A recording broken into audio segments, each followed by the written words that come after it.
right. Also, what's your mug say? It says, "Oh, for Fox's sake." I like that. I was drinking out of my Mid America LGBTQ, although the very first day I had it, I I'm chipped. sure you could get another one. At least I didn't break it. All I did was chip it. Yeah. It just shows it's well loved.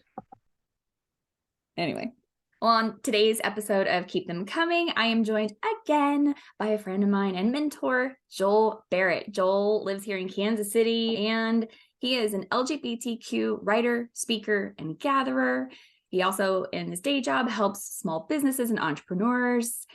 Also, the vice president of the Mid America LGBT Chamber, which I'm a member and ambassador for. And why he's back on today is he has been working on a really exciting project with some folks here in town, but he's curated and produced the KC Rainbow Tour. So welcome back, Joel. Thank you. It's always good to be back with you, my friend. I know that you're not the first one that's necessarily gone out there and gathered some of this information about the rich queer history that we have here in Kansas City. There's a lot of people out there that don't know about all the things that have gone on in this town. So you've sort of started to piece some things together and create the KC Rainbow Tour. So tell us more about what you've got going All on. right. Let me tell you what the tour is. It's a self-guided, app-narrated driving tour of Kansas City's LGBTQ history. So you'll download the app. Voice Map is the app, and log in, and my voice will guide you as your GPS and tell you things to look out for. There will be stories from other people, past and present, on there as well. So you hear all different voices. There will be about 20 some actual destinations and probably about that many references to others along the way. So they aren't all like stop destinations, but you'll be driving purposely by certain places. Some places you'll be told to stop and listen or get out even if you want to and explore. So the way this came about, let me give you a little background on it, is several years ago, my husband and I were told about a similar tour called Dividing Lines, which is about redlining and segregation in Kansas City. Uses the same technology. And so I thought, well, that would be an interesting tour. So we took maybe 90 minutes, and we went on that tour in our car. Mm-hmm. And it was so fascinating, so educational, dare I say entertaining, even though the subject matter wasn't, but it was just really eye-opening. Mm-hmm. And throughout the tour, let me back up. When we moved to Kansas City, I met Stuart Hines. I call him the keeper of the rainbow. He is the librarian, curator of the Gay and Lesbian Archives of Mid-America, for short known as GLAMA, appropriately named. So I had met him and started learning about a lot of these important parts of our history. And when I first came to town, I wrote freelance for the Phoenix newsletter at the time. So I was also meeting a lot of people. So as we're taking this Dividing Lines tour, I told David, I was like, man, somebody should do one of these about LGBTQ history in Kansas City, because there's so much. It would make a great tour. It'd be fascinating. And so I just filed that away in my head. And here we are years later. I decided to try to make it a reality. I applied for the Rocket Grant from the Charlotte Street Foundation here in Kansas City, which is a wonderful organization that supports artists. Mm-hmm. And they got it. I was one of, I think, 10 recipients of the Rocket Grant this year, or 2022, 23. And so then it's like, oh, I'm actually doing this. So I've been working on it. It is coming to fruition, and it will launch officially on June 3rd of 2023 at the Kansas City Museum. We'll have a big launch celebration with special guests and live music, and just out on the lawn, access to the museum. It's going to be a really fun day. And the launch party is from 2 to 4, but we're going to encourage people to go on the tour themselves from 12 to 2 anytime during that time. And there will be some special photo ops along the tour that will only be there that day and that day alone. That is so amazing. But it's because of some of the things that you've already posted about the Rainbow Tour that even in my neighborhood, I've driven past some places and like imagined what was going on, and like Dante's Inferno, where that used to be. I go by that spot all the time. But I did not, even until a few years ago, understand that so much of like queer culture in the 20s and 30s was going on here in Kansas City, because we were never really a dry town, thanks to Tom Pendergast and his machine Corruption. here. Corruption, yes, we'll call it, yes, what it is. We are reaping the benefits of his corruption. Yes, but we had drink, we had brothels, we had queer clubs, we had people dressing in drag. We had burlesque. Yes. We had so much. And really, it is because Kansas City was, I think, in a way, this is my just opinion. I haven't done the historical research on this, but I feel like, how Kansas City is oftentimes referred to as a flyover town. I think it always has been. And so when crackdowns were happening across the country, they focused on Chicago, San Francisco, New York, these like major cities. I didn't even think about Kansas City. Kansas City is just doing its own thing down here. And then because we were ideally situated to Chicago, we had a lot of mafia activity here. It's rumored that most of the gay bars at one time were owned by the mafia, because they found it to be a very lucrative business. And then during Prohibition, Kansas City kind of was like, oh, hell no.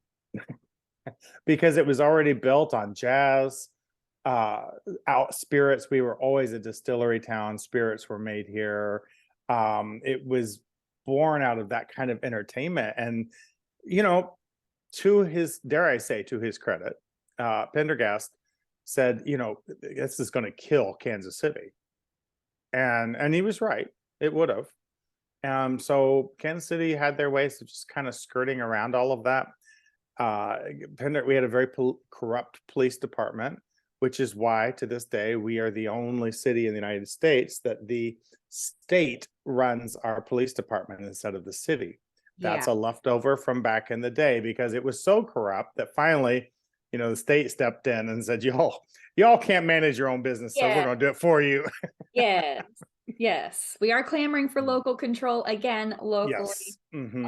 On the progressive political front. It's but yeah, that's way overdue. Yeah, it's a little known fact. If you don't live here, people go, what? What do you mean you don't have control? Well, it is kind of, it served its purpose back in the day, but yeah, we would like to have control of our police force back again. So Kansas City really has a kind of a sordid, colorful history all the way around. Yes. But then because of that also allowed for the things that you were mentioning earlier with early, what then wasn't called drag, it was female impersonation. But there was, even in the 1800s here, like that's incredible to me. We had nationally known female impersonators performing here. It was really fascinating. It's really fascinating to learn kind of the colorful history and how far it goes back. Yeah. I've done a little research here and there, and there's some very interesting images that you can find of like posters from the 60s and before, of all these female impersonators, burlesque dances, so many clubs and gay clubs, which gay male clubs are doing pretty good right now. But did you know there's only 20 lesbian bars left in the country? I'm not surprised, because I know my daughter lives in Chicago and she's lesbian, and she's taken me to the 2 gay bars, or lesbian bars, in Chicago. Like, Chicago is a big city to only have 2, and one of them is very small. We did have plenty of them back in the day. Yeah. And I don't know, the 2 that are in Chicago are newer, like in the last 3 years or so. So maybe that's hope. And every time I've been to them with her, they're full. Yeah. So I'm like, I think it's time. Well, so anyone out there listening that wants to open a lesbian bar in KC, like, the market is open. I do think it would. I hear lesbians talk all the time about wishing there was a space to gather. We do have some bars in town that do make a strong effort at providing lesbian night, but lesbians deserve a whole bar. They don't deserve just a night. Exactly. It's not the same thing. We're recognizing that. So Well, as I was mentioning earlier, I was unaware of the rich cultural history we had here for the LGBT community until I saw a placard that is downtown at Barney Ellis Plaza. Now I think I've got a picture of it on my phone. I don't remember what all it says, but it was enlightening and was just referencing the fact that, there was a strong queer community here in town. Ooh, I do have a picture of it on my phone. If you want me to read it, but I can tell you the history. That placard goes back to the year I was born, which was 1966. Okay.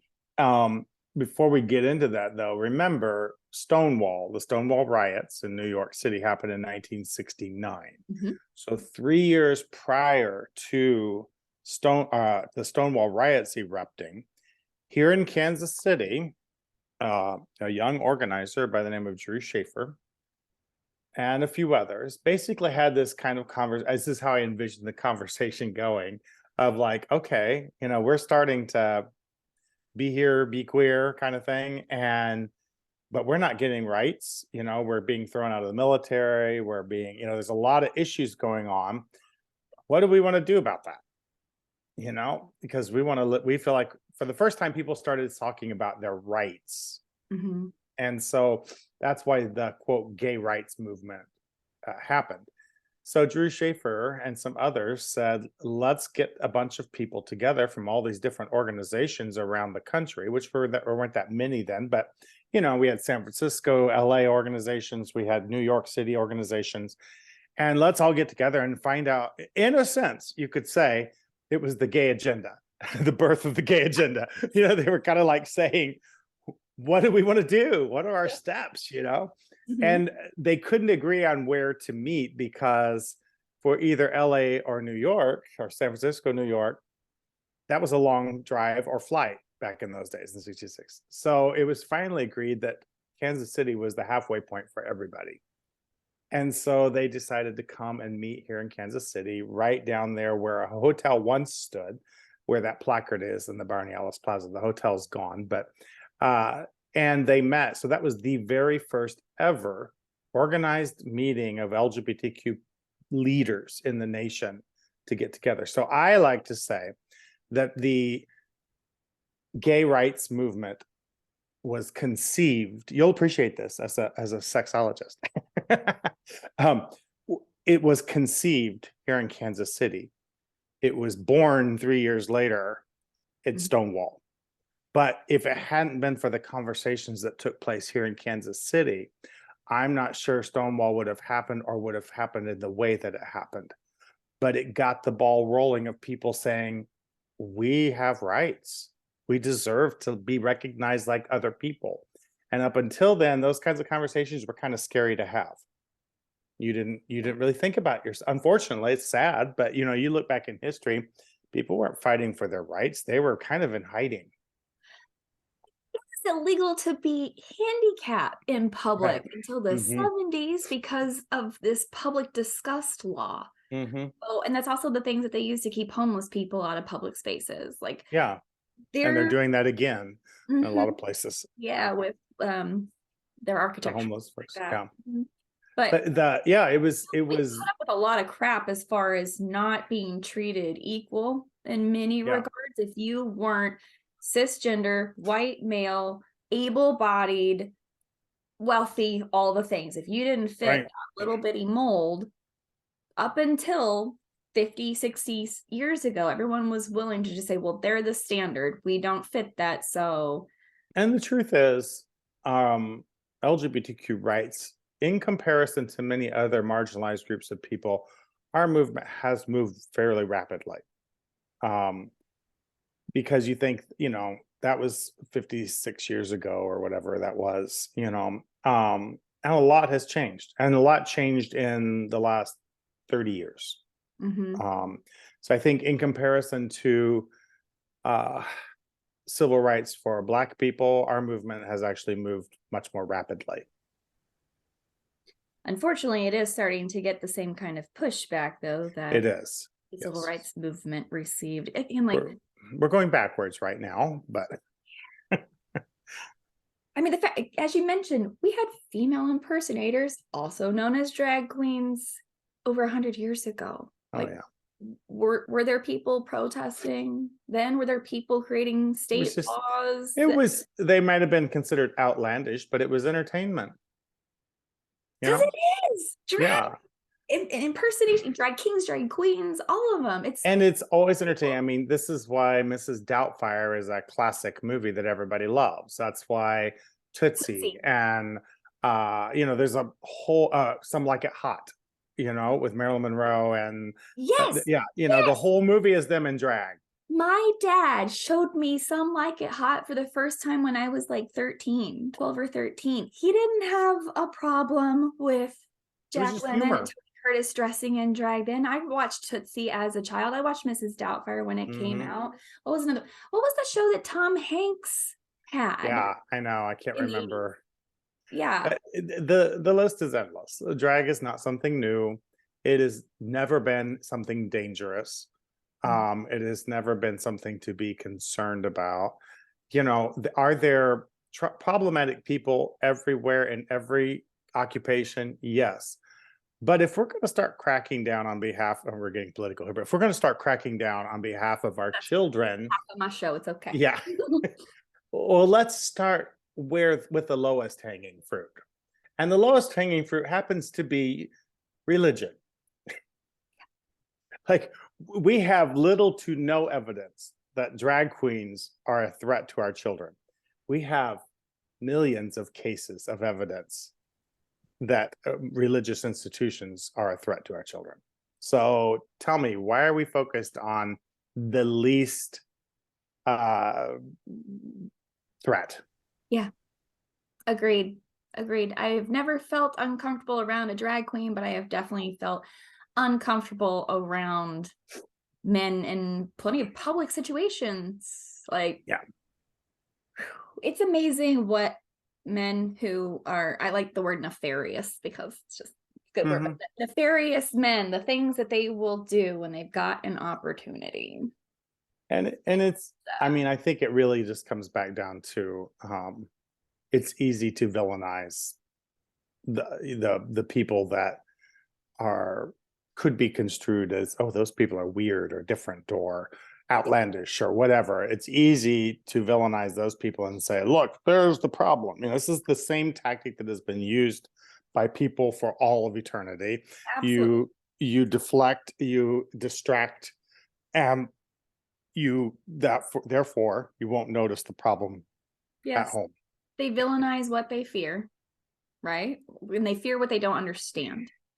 And I think a lot of times what they fear is themselves being discovered. There's that too. The ones that protest the most seem to be the ones that are hiding the most. Methinks thou dost protest too loudly. Yes, exactly. And anytime someone is repressing something about their true nature, it will simply come out in really awful ways. So some of that is a bit of self-loathing, and some of that is a bit of, attacking others in their life and making judgments or trying to protest them outside of story hours. Yeah. And ultimately, it all comes down to power. I mean, I don't believe that half of these people that are leading these, half the politicians actually give a rat's ass about any of that, but it keeps them in power. Yeah, we could go on for hours about that. So tell me, with the Rainbow Tour, what was maybe your favorite fact that you learned as you were gathering information for this? Well, of course, that story of kind of the notoriety, if that's not the right word, but the significance of that 1966 meeting really being the conception of so much. And you never hear anybody talk about this. And it's like, that was kind of the starting point. But then as you learn, as you move out from that, I think my favorite, there's a lot of little anecdotal pieces I can share, but I do have one person that just is near and dear to me after this. So anecdotally, I think it's really cool. You can see that, Oscar Wilde performed here in the 1800s, and there's a very vivid description of what he looked like, and kind of from a newspaper clipping. Ma Rainey used to perform in the Jazz District. There's Alberta Hunter performed there. Tiny Davis, who was considered the female Louis Armstrong. She was actually run out of the Jazz District for being lesbian. And she and her girlfriend moved to Chicago where she could perform, and she ended up starting a gay bar in Chicago, or a lesbian bar, I should say. So there's another guy that performed here. It was from here, Half Pint Jackson, and he was 5'2", and he was a singer. I think he played the trumpet. I don't remember, played one of those instruments, but he also included female impersonation and drag into his act. And so he did kind of all of the above, and he was here from Kansas City. So there's a lot of like really interesting people that came along.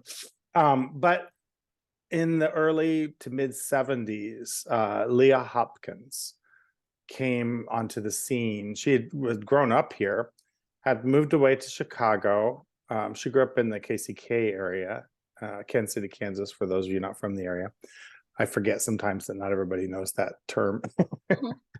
So she moved to Chicago. She came back. She's Black. She came back with her white girlfriend, and she got a job. She had done some modeling. She got a job at the Kansas City Playboy Club, and she was the first Black Playboy bunny in Kansas City, and she was also openly lesbian at the time.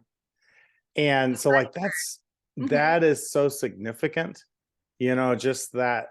Yeah. When you think about the early 70s, like for a Black woman in Kansas City to be lesbian and be open about it, and to be at the Playboy Club. And so that in itself is interesting. But from there, she began, she just was always out. Once she came out, she's like, I'm out.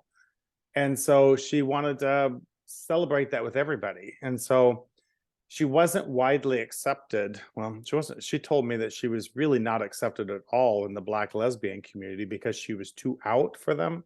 And so they felt like they would be outed by being around her. With her. So she kind of just set out on her own. She ended up organizing the very first gay pride parade here in Kansas City. And then she formed the Christopher Street organization here, and they were responsible for the gay prides for quite a number of years. They also were responsible for getting involved in many things that were happening. So Anita Bryant came to town. For younger listeners, they may not tell younger listeners, because I know who Anita Bryant is, but there's lots of people who don't. She's still alive, but Anita Bryant was a beauty pageant queen. She was, I think, like Miss South Carolina or something like that, and I think she competed for Miss America but didn't get it. But she just for some reason became a really vocal activist, well known. She sang, and she was Christian, and so she was chosen as the spokesperson for Florida orange juice back in the day. So kind of the whole country kind of knew who Anita Bryant was because she was on your TV screen. She was singing. She would sing at like Billy Graham crusades, so like the equivalent of a televangelist kind of thing. And she at some point decided, her arguments were very similar to our politicians today, that gays were to be feared and that we needed to protect our children from the gays. And so if you go back and you look at her protest signs and things, you'll see the exact same kind of language that's being used today about trans people or drag queens or anything else. So she had that, save our children kind of thing, which is always a great theme because who could be against saving children, right? Exactly. So it's always a great way to garner support. When I lived in Indiana, there was an organization called Feed the Children. And I'm like, that's the most brilliant name for a nonprofit ever, because you're gonna say no when they're like, would you throw in $1 in our bucket? Would you like to feed the children? No. Oh, you want children to starve then, huh? But yeah, she was a very Westboro Baptist before Westboro Baptist. Yes, but in a more polished way. Yes. So, but Less she white trash. became more and more outspoken. This coincided with the early days of the moral majority, organized by Jerry Falwell Sr., leading up to Ronald Reagan's presidency and all. So the Republican Party started having her at things, and she came into town for the National Booksellers Association, Mm. and she was like the keynote or something for that. So back to Leah, the Christopher Street organization organized at that time the largest protest ever in Kansas City. And downtown on the Barney Ellis Plaza, she was in the municipal auditorium there, and they were on the steps, and it was the largest protest ever in Kansas City at that time, and it was against Anita Bryant being there. She went on to lots more. She ended up losing her contract as the spokesperson for Florida orange juice, so on and so forth. Mm-hmm. But Leah led that kind of protest. She also got involved. She heard that the Gay Student Union at UMKC had been formed. UMKC is the University of Missouri, Kansas City. And the university refused to recognize that student union because they were gay. Mm-hmm. And so the student union was kind of like, well, that sucks, kind of thing, and didn't know what to do about it. Leah heard about it. She went and met with them, and she's like, oh no, we will fight this.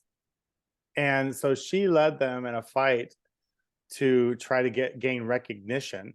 They got the ACLU involved, and this fight went all the way to the Supreme Court. And the Supreme Court, when you know how they have the option to say, we don't even want to hear this, or yes, we'll hear. They's like, this is not an issue. We don't want to hear this. So thereby, it required then that they be recognized. Yeah. So that set the standard for gay student unions at public universities across the entire nation. And that started right here in Kansas City, thanks to Leah. She also was involved, the Christopher Street Foundation was involved in starting something. I think it's the one and the same, but they may have worked together, but the Condom Crusaders. And the Condom Crusaders, this was in the late 70s, leading into the 80s. And so Penn Valley Park, or the Liberty Memorial, was the cruising spot for gay men, and also just a hanging out space. I was talking to Melinda Ryder recently, a legendary drag queen here, and she said that at the time, this isn't like this anymore, but there was a road that went around the entire park. So now it's just kind of parking lots and stuff. But at that time, you could drive around the road. And they said that when the bars closed in the evening, all of the gays would go to Liberty Memorial, and they would just drive that circle. And Melinda and her husband Kirk said sometimes it could take up to an hour or more just to get around the circle because there was that many people. I'm sorry, but can I say how funny it is that the gays gathered around a large phallic I know. memorial in our city? It looks like a giant dick, y'all. If you've never Yes, seen it does. World War I memorial, it's a tower with a flame on top. And may I say, it looks more like an uncut dick. Yes. And so anyway, then the police started targeting them. And also people were attacking gays there. So the Condom Crusaders went around and handed out condoms, warned them of the police. So they started these patrols to protect the gays and be like, the police are here, or don't go there, or whatever. And so, plus hand out condoms at the same time. They hand out condoms elsewhere, as the bars and things. But that was a really cool initiative. And Leah told me that they were doing this and she had never been on it. She's like, I want to go on one of these patrols. And she's like, because I don't care where gay men are having sex. I just want to make sure they're safe. Nobody deserves to be killed for that. Right. So she talks about the time she went on overnight and did the patrol with everybody so she could kind of get a feel for what it was like, because lesbians don't really have the reputation of cruising, but gay men do. Lesbians do it in a different way. Yes. So that's Leah. I love her to death. She's still alive. She's in her late 70s, lives here in Kansas City with her wife. She's just a firecracker, like just full of energy, vim, vigor, loves to talk about all of this, and has done a lot of really good and significant things over the years here. That is a fabulous story. I have seen pictures of her, and I've heard stories about her, but I didn't put two and two together that some of these things were like the same person.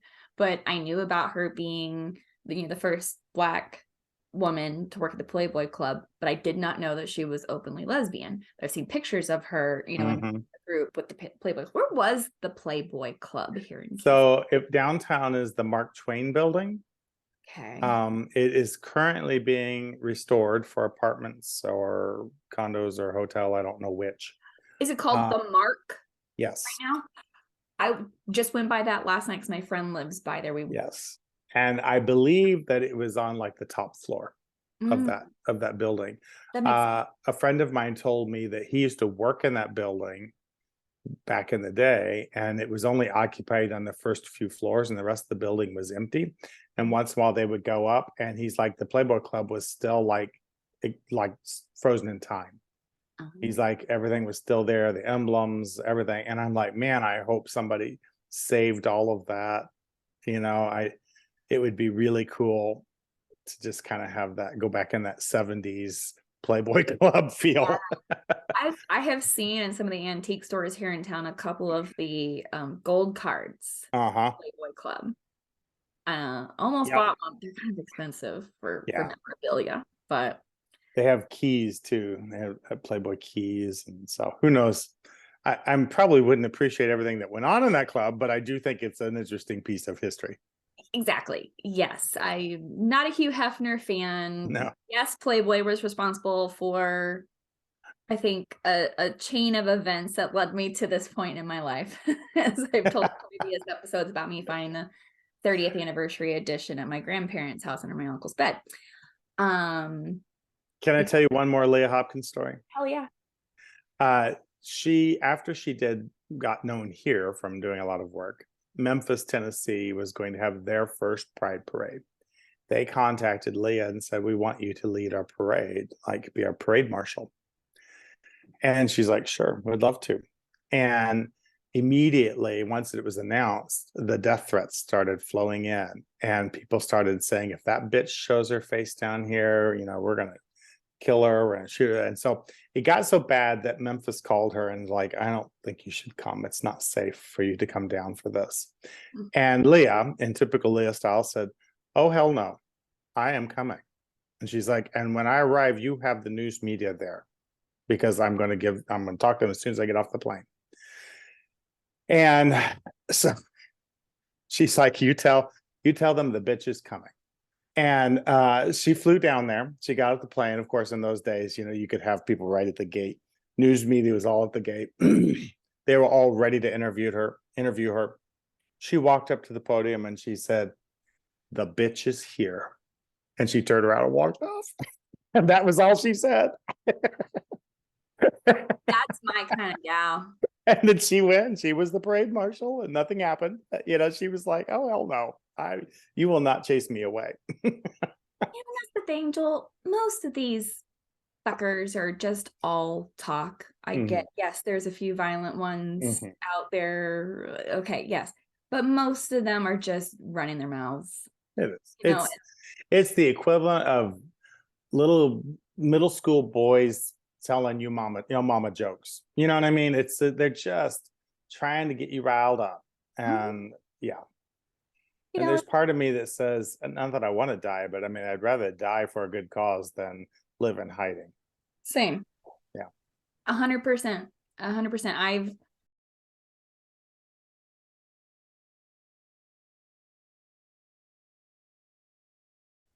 had some conversations with my husband about what's kind of going on in our culture and things that are changing. Of course, we're a little bit insulated in Kansas City. I have people going to KCMO public school board meetings to ban books, but not far away from us, we do have those people. But like, there is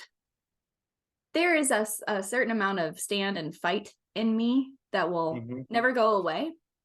Just like sounds like was in Leah. Yeah. I know that not every queer person or ally kind of has it in them right now to be doing it, but y'all, like, things are getting a little intense out there. Our state legislatures, as you said earlier, like, we are moving backwards in many regards to people's rights, and we've got to start standing up a little harder, Yeah. a little louder, and a little taller than they do. Exactly. Well, I won't go into that. That's a whole other story. I'll stop there. Well, what I hope is that things like this with the KC Rainbow Tour help enlighten and engage people in our community that are completely unaware. I mean, they know that gay people exist, but to show them, again, the rich history that people have here in the queer community and that we've been here all along. So much. This isn't a new thing. You know, you can go back to stories from the late 1800s, early 1900s. In the 50s and 60s, drag had kind of its first, it was when drag really started being called drag. So drag had its big, not resurgence because it was the first time, but kind of exploded on the scene. And Kansas City was known nationally for its drag clubs here. The Jewel Box, Cabaret, Dante's Inferno, these kinds of places were known nationally. And it was really incredible. The Jewel Box original location still stands on Troost. That will be one of the places that you'll drive by. A lot of those bars are gone, but there's still some that are, at least the buildings still stand for some of them. But it's really even not just about that. We'll also be going through Womantown, which was an intentional lesbian community that was built in the early 90s. Where Talk about that for a sec. Oh yeah, it's incredible. I mean, now there was a documentary created last year on our public television, KCPT, right? Right. But yeah, Womantown was actually in my neighborhood. Yeah, it was an intentional community. A few lesbians, moved into the Longfellow neighborhood, and they kind of, at that time, the Longfellow neighborhood was, I won't say derelict, but it wasn't a hot spot to be. It had its problems.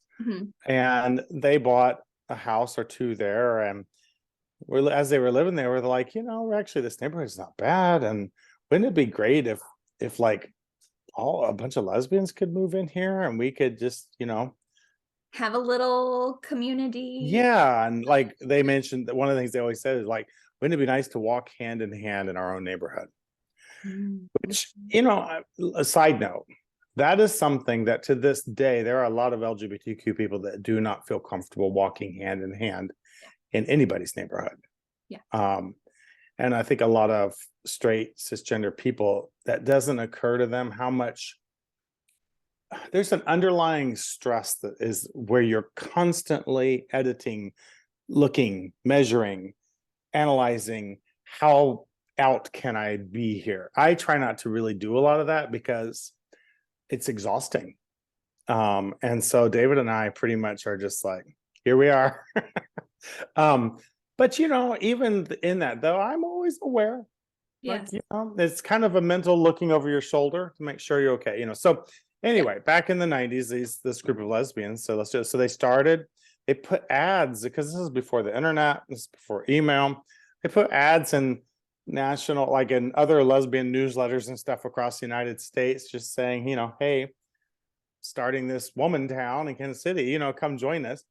And women started doing it. They were moving from California and from Canada, and they started moving to Kansas City to be a part of this neighborhood. I had no clue that I got that. Yeah, they started buying the houses there because they weren't real expensive. And these were like all good lesbians. They were good with tools. And so they just happened to the stereotype there, but they truly were though. Like they started fixing up these houses themselves, and like then at one point they bought a 6-plex apartment, and the deal was, if you're not really sure you want to stay here, come rent an apartment from us. If you decide to become a permanent resident, we will let you out of your lease, no questions asked. And so it gave people a chance to try out the neighborhood and see if they liked it. And at one point in time, it grew to, I think at its height, there were 90 lesbian residents in the Longfellow neighborhood. That's amazing. It is. It is. And they did a lot of good things there. They planted tulips everywhere because to play into the funny stereotype, their trademark was a tulip. And Mm. so they had these tulip flags, and every lesbian residence got a flag, and they flew that flag so you knew which residents were lesbians because they had the tulip flag. And then as a part of beautification, they started planting tulips throughout the entire neighborhood. And many of those tulips still bloom to this day. I was going to say, having, been a resident, I was in Hyde Park, which is just Longfellow Ridge, Mm-hmm. walking through the neighborhood and having friends that lived over there. Mm-hmm. Like it has always, since I've lived back here the last decade, it felt like Columbia, Missouri. It felt Mm-hmm. very queer. It felt very diverse. It felt young. It felt like, I don't know, a neighborhood that we could just walk around and be ourselves. Like there was eclectically painted homes and It's nicely. got kind of a bohemian feel to it. Yes, Yes, that's a good way to what we think. Yes, boho. both. So what happened? I mean, obviously, as people age out, pass away, but are there still any remnants of? From what I understand, there are still a large number of lesbian households there, but there's no organized Womantown anymore. At the time, it was a newsletter, and but it kind of served its purpose, and so people still live there, but there's no organization called Womantown. Maybe we'll have to drive through and see if we notice any tulip flags. Mm-hmm.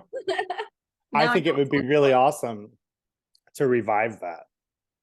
for. To revive those flags, even not just for that community, but just in town, like as a fun, yeah. Mm-hmm. We might have to think about something like that. But yeah, I thought that's really great. And you did touch on something as you were describing Womantown there about the street privilege that people Yeah. often carry when it comes to public displays of affection. Mm-hmm. Yeah, I recognize that is something that I have often taken for granted. The fact that I can easily and readily walk down the street holding my husband's hand, him having his arm around me, and we're not going to get yelled at. We don't have to measure ourselves. We don't have to mitigate our behavior.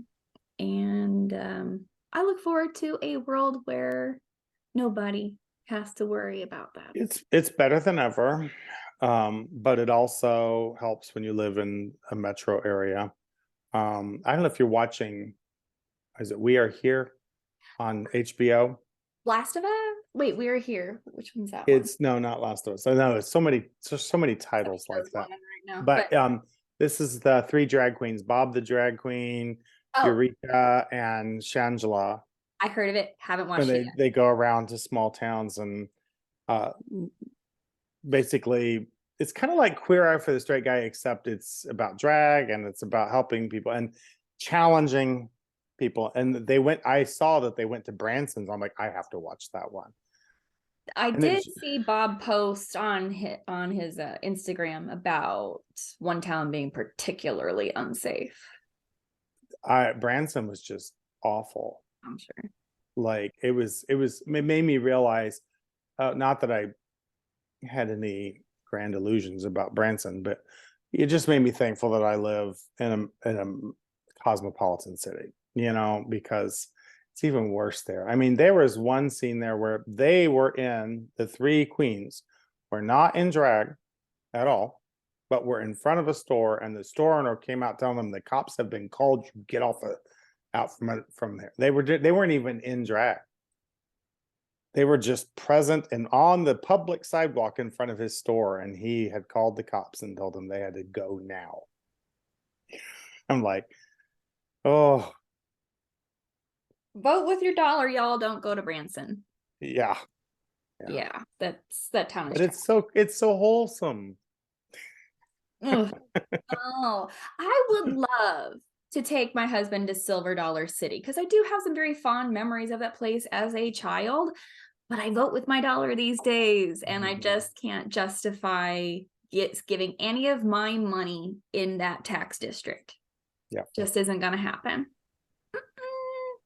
Not happening. Something that has come up for me as we've been talking about this is I was thinking about a conversation that I had with someone where they were talking with their teen And this teen, he was feeling like, I don't really understand my peers. Like, half these kids, change their pronoun every other week, or they're identifying as this and that and the other. And she did sort of lightly say, like, I didn't really know what to say to him. And I feel like all this stuff is so new and so different. I don't have the answers. So I at least applauded her for saying, I don't know what to say, like, help me. But I said, this is not anything new. It's maybe a little different than it used to be, but it's not that gay people didn't exist. It's not that drag queens were never around. It's not that lesbians weren't there. It's that your great, great, great aunt lived with her friend, and that was really her lesbian life partner. Okay. Your great, great, great, whatever cousin didn't just die at 23. They committed suicide because it was so hard for them in their hometown.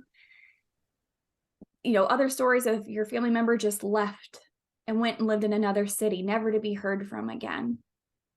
Those are the stories of your gay elders that your family just didn't tell you, or your family didn't know about. So queer people have always been here. Yep. This is a little different right now because the visibility has helped. The information dump that we have on the internet has helped, but we've always been here.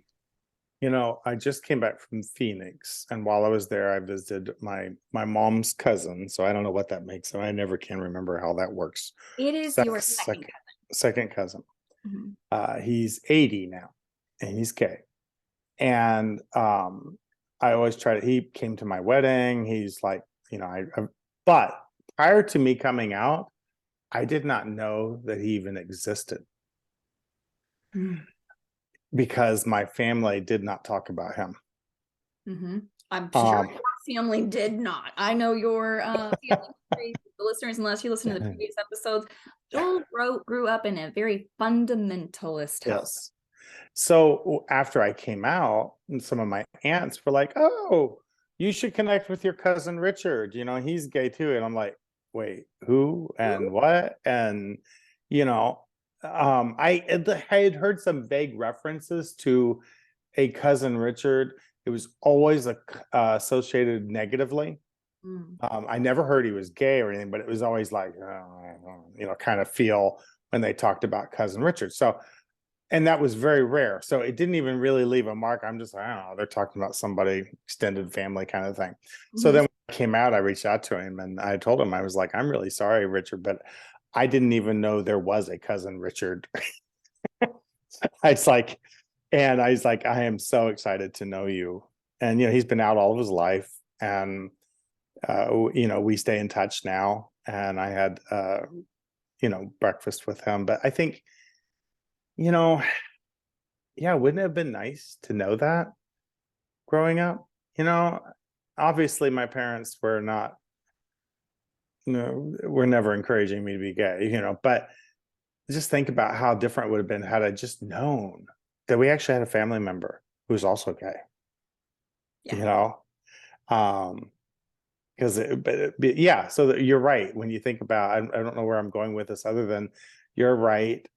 We've always been here, and people have always hidden us, and we've had to hide ourselves. And where we are right now probably does feel rather affronting to many people, because it's kind of like, I just got used to the fact that there are gay people, and now there's drag queens and pronoun changes and non-binary, and and I'm sure to many people it just feels like the whole world has gotten us. It's like it's always been here, always. You can find references to it in the Holy Bible if you want to, so let's stop acting surprised. And then thinking about what you said about that parent, sometimes I think there's too much emphasis on what to say. And instead of my response is, how can you show this person respect? That's what you need to focus on. Because if you're thinking about, I want to be respectful of this person where they're at, it's not about what I say. It's more about my attitude, and what I say will, when I'm thinking about in terms of the lens of respect, I will be respectful. So if this person says their pronouns are giraffe and banana, I want to respect them. How can I best do that? Yeah. I may not understand it. I may think it's foolishness, but this is a person and they deserve respect. So how am I going to show that respect? Yeah. Yes, agreed. I also threw in there, teens are kind of weird. Like, teens just do weird shit. It's like they're stretching their legs. They're trying to like figure themselves out. And they are still kids. Their brains are still forming. They are. Uh, And like we've and got they're to give them leeway to be yeah, class to they're be. they're just, you know, and some of it will stick, some of it won't. Are any of us exactly like we were when we were 17? No, you Our know? fundamentals are probably the same, Right. but we're I mean, also I knew I was gay, yes, but but, but we're still not the same person, and that like because we try things on for size. And I think that we have to be okay with that, just like when you're especially teenagers. How many teenagers have gone through their goth period? You know, Mhm. they tried that on for size. One of my granddaughters is going through that right now. And I'm like, ultimately, I'm old enough to know it's fine. It doesn't matter. Like, they'll try it on. It's a costume at that point in time, really. It's a way for them to identify with a group of people. Let them do it. Are they always going to be goth? I don't know. I don't meet very many. There are some, but I don't meet very many 50-year-old goth people. You know what I mean?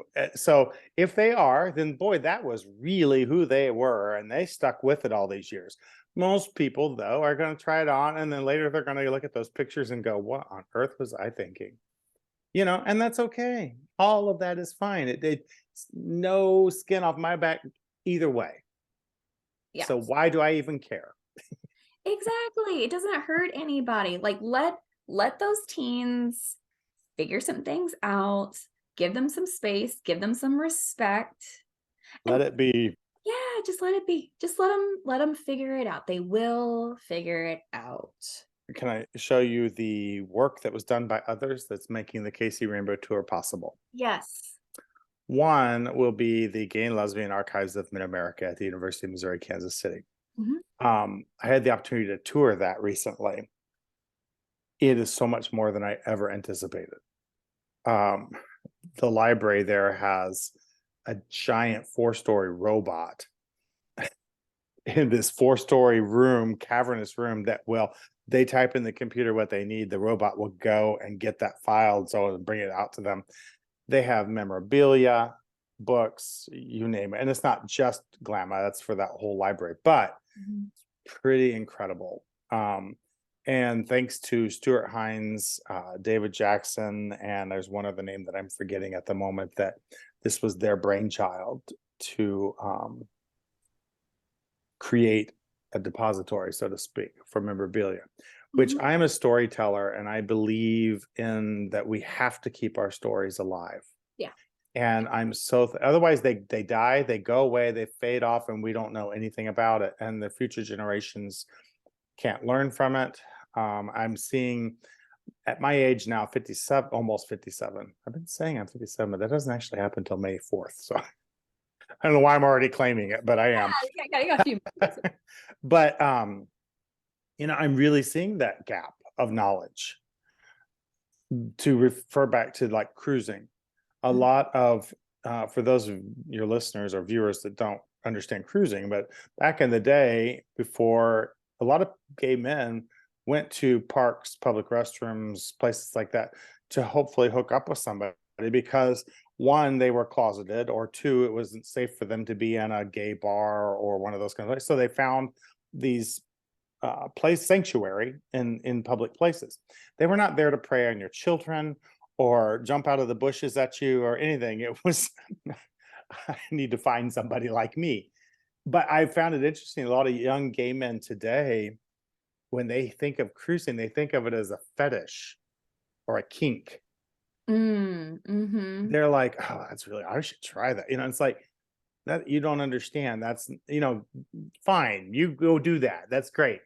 But it but was it just about well, they're kind of doing that with Grindr these days. You're yeah, cruising with the help of an app. right. But it's funny because a lot of younger guys don't realize that no, it wasn't some kink or fetish. It was that was the only way to find somebody. Yeah. Yeah. It wasn't Unless actually you about the public sex. It wasn't no, about the like random hookup. It no, was you had a beard at home yeah. and you had rules with the beard, or the beard was in the dark. So we will be covering that on the KC Rainbow Tour because I feel very strongly that people need to understand the cultural significance of cruising and what it was about and why.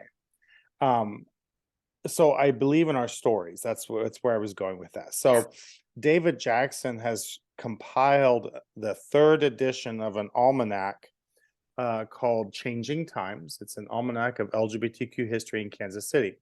The third edition now, which I just got a few weeks ago, comes in 3 volumes.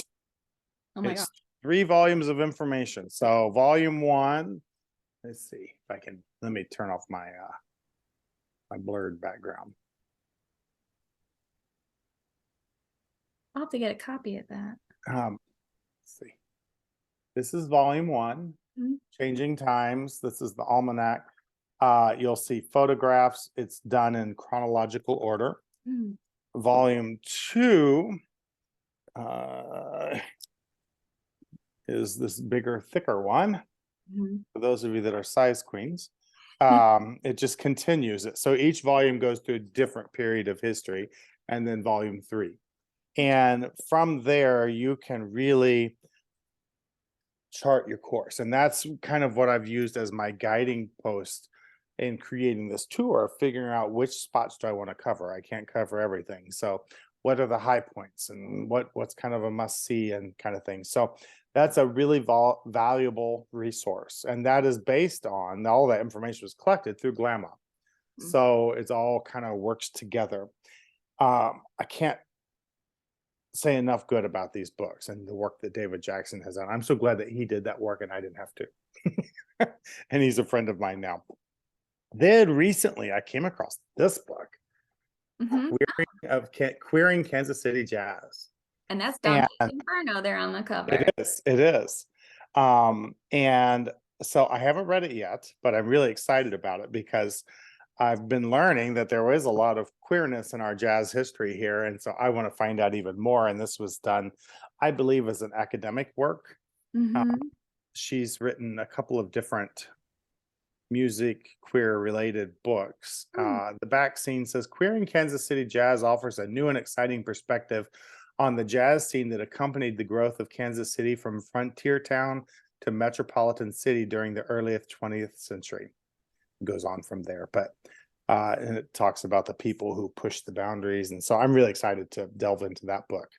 But I was excited to find it. I didn't even know it existed. And what I've done a lot with each of the things that I'm featuring is I'll see what David has written in here, and then I'll go on Google and I usually find some other resources and stories and photos and things. And so it's been really interesting to find things like that book. That was how I found this. As I was looking for something else, I'm like, whoa, what's this book? I need to get that. So yeah. Nice. Lovely. Lovely. I cannot wait to go do this. It's So gonna be a really the launch party on June 3rd, you can go to my website, you can buy tickets there, you can learn a little bit. I just created a Facebook invite today. I haven't even finished it yet for it, but joelspeaksout.com would be a good jumping off point. There's a whole page dedicated to the Rainbow Tour, and then on the shop page you can buy tickets. Also, there is a Facebook page and an Instagram account for the KC Rainbow Tour, so you can see pieces of history, images, learn things. It's a good way. I've been using that just to kind of drum up interest and support. And on August 29th, I'm having a birthday party fundraiser for the KC Rainbow Tour. And just keep this on the down low, Kristen. But well, it's my on a drag, public podcast. I know I'm saying it tongue in cheek, but my drag persona may be making an appearance at that party. I will look forward to that. Oh, I I'm really, really looking forward to this. I think this is so cool. When you first started telling me about this project, it's, as you said, you're not the first one to gather this information. You're simply trying to shed a light on it. You're trying to increase awareness for it. And you're trying to, as a storyteller, tell the story of queer Kansas City with a little help from some new friends. Mm-hmm. So I thank you for that. From one storyteller to another, I appreciate that, certainly. Well, we're at our last segment, which is Ask Coach Kristen Anything. And this is your chance to either ask me a question that you would like some advice on, you can ask for a friend, or just get my opinion on something that you and some friends or loved ones were discussing and see what I have All to say. right, I do have something for you. Okay. Something I've pondered a lot over the last couple of years. Do you think that we've divided the pie of sexuality into such tiny little segment pieces that, in a sense, like, it becomes so much about sex acts, positions, roles, that we're losing intimacy in the process of that? That's a really good question, Joel. Yes. Yes. Because here's an example for what I see. And this particular example is specific to heterosexual couples typically. Let's talk about pegging as an example. Pegging is a female partner utilizing usually a strap-on to penetrate her male-bodied partner in his anus. The implications that some people take from that, either the male-bodied partner thinking that that means something about his sexuality, the female-bodied partner thinking that that means that her partner must not want her, that maybe he wants a man or someone that owns a penis. The perception that people have of their friends that enjoy pegging. And we all have an anus. I think that is a perfect example of how far too many people put such a label on an act that they can't just remove those labels and simply consider that sex act to be something that, oh, it's just a sex act. We all have a butt. For a lot of us, putting things in there feels pleasurable. Not all, but some. So for it to then have the implications, for people to then question themselves, question their partners, and certainly pegging is not the only thing that people put these labels on. I think in the gay male community, there's been a lot of, like, when I was younger, I rarely heard anybody talk about top or bottom. You just had sex. And you met at a bar because you didn't have all the things that we do today. If you connected, you went and had fun and you figured it out along the way, you know? And now it's very much like, it's like a checklist. Oh no. Are you a top? Are you a bottom? Are you a pair? Yep. And then it becomes also like, if you're bottom, then there's this like pump and dump mentality, which is like, oh, I'm going to be in a hotel room, ass up, just come in, pump and dump and leave. And I'm like, I understand on occasion that might be a fun situation, but I'm seeing a lot of this where that's like all anybody wants. Like, and I'm like, to me, sex is an outcropping of intimacy. Not always, granted. I was a cruiser. I know what it's like to, but there seems to be less and less emphasis on, let's just get together and have some fun and enjoy one another, talk, whatever. It's always about, what are we going to do? We're going to do this and then we're going to leave, kind of thing. So it's been something that's kind of bothering me as I've been observing. I feel like we've gotten really good at identifying what we want, what we like, our fetishes, our identities. But in the process, have we lost our ability to connect on a more intimate level? Yeah. And to also assume the way someone's going to operate when we're being intimate with them, just based on all these labels. Like, it's a lot of pressure. Yeah. Because for someone to, as you said, to say that they are a top or a bottom, just because maybe they like one more than the other, doesn't mean they don't enjoy the flip side of it, right? saying that you're a switch or saying that you're into impact play. We don't always need all things in every sexual interaction, but yes, there's people out there like, oh, you're into kink, I'm not into that. It's like, but I don't always need to have something kinky going on to enjoy a sexual interaction. And like, I think too, what you described there is a bit of the influence of hookup culture, which is dying off, actually. There's been some research in the last couple of years. I think actually one came out in 2021. But it was data before the pandemic, that more people under the age of 30 are looking for committed long-term relationships as opposed to hookups. So that's actually why they're having less sex than previous generations. But there's definitely an opportunity for people to stop trying to make sure that someone like checks off all these boxes before you completely eliminate them, especially when it comes to stuff like this. Like, why aren't you checking to make sure that this person's a good communicator? Why aren't you checking to make sure that this person respects your no if you say no? Why aren't you checking to make sure that this person is a respectful human being? There's so many more things that I think that you could check a box off for than whether they are a top or a bottom, or they like pegging, or they like fisting, or they like whatever it may be. All of that can happen if and when it's time. But if you don't have some kind of connection and you're building something, then it becomes a gradable act where like, well, okay, I have had better, because it's just about that. And that frustrates me too, because I know a lot of people who are like, well, it was like one and done. That's it. Never hear from them again or anything, because they've sought, they conquered, they've moved on, so. And like I say, I'm not denying that there is a place for sometimes for some spontaneous random hookup fun, but Some I of do us have feel our slutty phase, yes, but I just feel I miss intimacy is what I'm trying to say. Yeah. And that's most of what my practice is about, is helping people really stretch that intimacy muscle. I think that there's a lot of intimacy is sexy. Yes. Intimacy, I think it gets a bad rap with some people because they think, oh, it's just about like sharing your feelings. Like, it's way more than that. It's way more than that.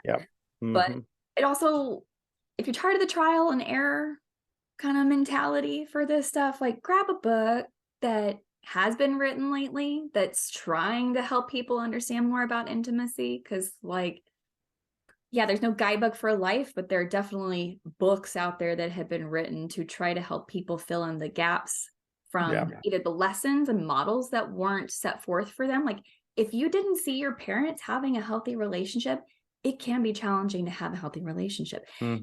If your parents didn't give you much permission to just be yourself, you've got to learn to do that. So like, there's ways to learn to have better intimacy. People just have to be willing to open up their hearts and their minds to the tools that are available to them.